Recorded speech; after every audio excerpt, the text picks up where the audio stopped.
लेकिन सारे मुल्क में रैलीज़ होगी और खान साहब की रिहाई के लिए आवाज़ उठाएंगे, हम आज़ाद अदलिया के लिए आवाज़ उठाएंगे। इसी तरीके से अगर आप इन लोगों को कन्विक्ट करेंगे तो आपको जमहूरियत को डिरेल होने के पीछे आप पड़े हैं।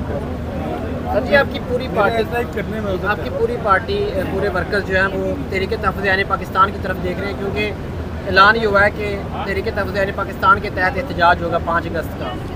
लेकिन यहाँ पर पीटीआई की नुमाइंदगी उस तरह नज़र नहीं आ रही। आप आए हैं आज और कोई देखिए, कल भी मैं आया था, कल मेरी स्पीच थी, आज मैं आया हूँ। आज हमारी स्पीच नहीं है, लेकिन हाज़िरी देनी होती है क्योंकि ये ऑल पार्टीज़ कॉन्फ्रेंस है। हम तो कोशिश कर रहे थे कि कल अगर सारी तकरीरें पूरी हो जाती तो कल ये वाइंड अप हो जाता, लेकिन 2 दिन के लिए फंक्शन रखा हुआ था कि 2 दिन में सारे लोग अपने ख्यालात का इजहार करें।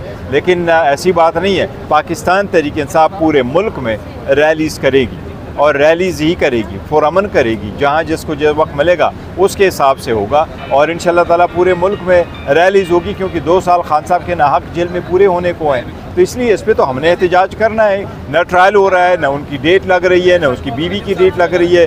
अदरवाइज़ कोई कोर्ट होते तो कब की बीवी बाहर हो चुकी होती, खान साहब के एक्विट हो चुके थे, जिस तरह पहले केसेस चल रहे थे, अब क्यों नहीं चल रहे। तो हमारी भी कोई रिजर्वेशन है, हमारी भी अदलिया से एक शहरी की हैसियत से, वज़ीर आज़म ना सही, इतने बड़ी पॉलिटिकल पार्टी के लीडर ना सही, लेकिन फिर भी एक शहरी की हैसियत से भी उसका केस लगता तो अभी लगना चाहिए था। और बेल पे आप ऑर्डर कर लेते, आप सस्पेंशन पे ऑर्डर कर लेते। बुशरा बीबी को 7 साल की जेल हुई, आपने नहीं किया। नवाज शरीफ के वाली कौन सी बात थी, पहले उसको 10 साल की सज़ा हुई, आपने जस्ट आफ्टर 61 डेज़ जो है 69 डेज़ के बाद आपने उनको बेल दे दी। तो ये तो देखे ना, डुअल सिस्टम चल रहा है, ये गलत है। इमरान खान की जानिब से कहा गया कि महमूद खान अजकज़ई इसको लीड करेंगे। आप कह रहे हैं कि मुख्तलिफ जगहों पे निकलेंगे।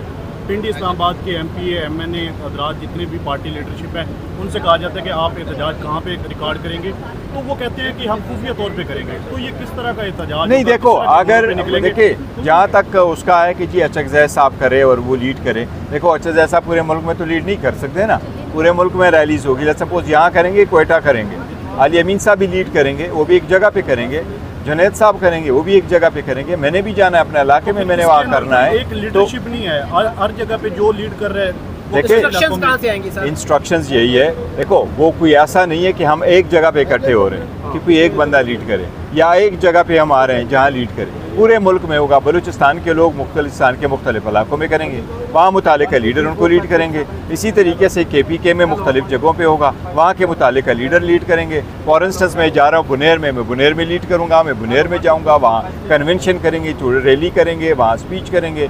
वो हमारे बाकी जो लीडरान हैं उसके KPK के, उनके मुख्तलिफ हज़ारा में होगा, मलकड़ में होगा, पेशावर में होगा, अली अमीन साहब को लीड करेंगे, पंजाब में लोग होंगे, पुरअमन होंगे, रैलीज़ होगी, खान साहब की रिहाई के लिए होगी, आज़ाद अदलिया के लिए होगी, जमहूरियत के लिए होगी, मुल्क की बेहतरी के लिए होगी। और मैं सबसे ये रिक्वेस्ट करूँगा, अपने अवाम की आवाज़ को ना दबाएँ, अपने अवाम को शक की निगाह से ना देखें। जमहूरियत में आवाज़ दबाना नहीं होता, जमहूरियत में रास्ते बंद करना नहीं होता, जमहूरियत में होता है कि बोलें और जमहूरियत में होता है कि रास्ता निकालें। इससे जमहूरियत पड़ेगी। आप ये बताइएगा कि कल आपने जो यहाँ पे एक प्रेस कॉन्फ्रेंस की उससे ये तासुर लिया गया है कि PTI को जिस तरह नाअहल किया जा रहा है, एक दिन में 5-5, 7-7 बंदे MNA सेनेटर्स किए जा रहे हैं, इससे ये तासुर गया है कि इस्तीफे भी आप दे सकते हैं कि वो खान साहब नहीं। देखो ऐसी हम असेंबलियों में बैठने का फायदा नहीं। देखिए as we speak, as of now हमारा कोई इरादा फिलहाल नहीं है इस्तीफों का, लेकिन कोई चीज़ रूल आउट नहीं कर सकते। खान साहब से मशवरा करेंगे। देखो हमारी बड़ी सीरियस रिजर्वेशन है और बहुत सीरियस रिजर्वेशन है। एक पॉलिटिकल पार्टी जो आपकी असम्बली में बैठी हुई है, बावजूद इसके कि हमारे 180 सीट्स थे नेशनल असम्बली में, अब हमारे पास 90 रह गए। 90 में से 3 आपने रिकाउंटिंग करा के आपने 3 को फारिग कर दिया। फिर आप में उसमें से 39 जो है 11 आप हमसे उसमें ले लेंगे, ये डिस्क्वालिफिकेशन में कर लेंगे, और उसके बाद आपने 77 सीटें पहले ले ली थी। तो इस तरह से 120 सीटें तो सीधी सीधी आप हमारी सीटें, और ये वो सीटें हैं जिसमें हमारे मुखालिफिन कह रहे हैं कि यस रिजर्व सीटें इनको मिलनी चाहिए थी।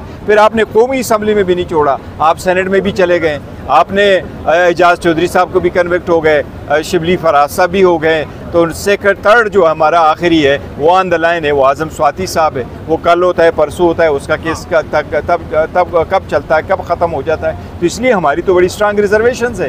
ऐसी सर्कमस्टांसेस में खान साहब फैसला करेंगे कि हमने आगे क्या करना है। सर, इरफान सलीम साहब ने मीटिंग की जुनैद अकबर साहब के साथ नेशनल असम्बली में सुबह।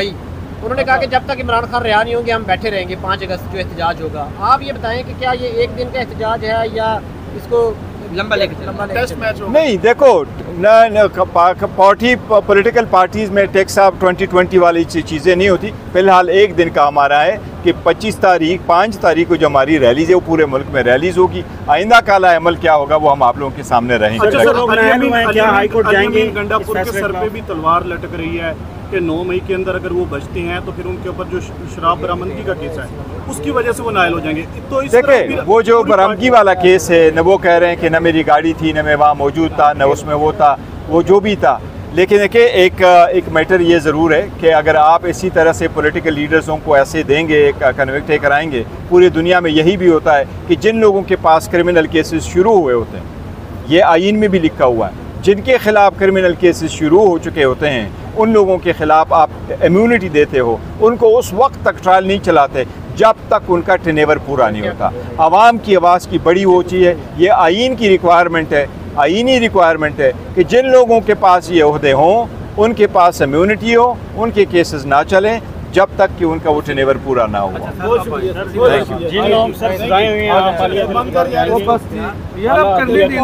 ये देखो हमने अनाउंस किया है, हम हाई कोर्ट जाएंगे इंशाल्लाह ताला और हाई कोर्ट में इनको चैलेंज करेंगे। और अगर हाई कोर्ट में उम्मीद है अगर आज़ाद मनश जजेस के सामने लगा तो ये सारे केसेस ख़त्म हो जाएंगे। देखिए ये सियासी नोयत के केसेस है। कोई केस ऐसा होता है जो 2 बजे तक आप चलाएं, कोई ऐसा केस देखा हुआ है जिसमें 1 2 3 करके करें? मैं समझता हूँ, मैंने क्रिमिनल प्रैक्टिस भी की है। अगर आपके पास 185 लोगों को आपने एक्यूज बनाया हुआ है और उनको चलते हो तो आप 24 आवर में कैसी जजमेंट लिखते हो?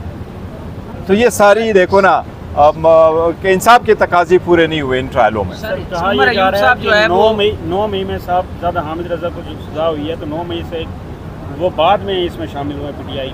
देखो सारे लोग बाद में शामिल। देखो मैं आपको एक चीज़ बताऊं, जहाँ तक 9 मई का ताल्लुक है, पूरे दुनिया में हमारे सारे लोगों ने हमने कन्विक्ट किया है 9 मई को, और ख़ान साहब ने भी उसको कंडेम किया हुआ है। और हम चाहते हैं कि 9 मई तारीख़ में कभी दोबारा रिपीट ना हो। ये हमारे मोनूमेंट है, ये फ़ौज हमारी है, मुल्क हमारा है, उनके शुहदा हमारे हैं, हमने उनके जनाजे उठाए। हम नहीं चाहते उनका खून रहेगा जाएगा। जब पाकिस्तान और स्टेट की आवाज़ आई, पाकिस्तान तहरीक इंसाफ डट की खड़ी हुई। खान साहब पाकिस्तान के साथ रहे, रियासत के साथ रहे। हमारे जदोजहद ने अल्हम्दुलिल्लाह और हमारी दुआओं ने और हमारी सोशल मीडिया भी बड़ी एक्टिव थी। पाकिस्तान जीत से हमकिनार हुआ, हमें खुशी हुई, सब पूरे कौम को खुशी हुई। लेकिन इसका मकसद ये नहीं है कि आप एक पार्टी को आइसोलेट करें, इसका मकसद ये नहीं है आप सब लोगों को एक तरह से हाँकें। और इसका मतलब ये हरगिज़ नहीं कि आप इस तरीके से कन्विक्शन और डिस्क्वालिफिकेशन करें।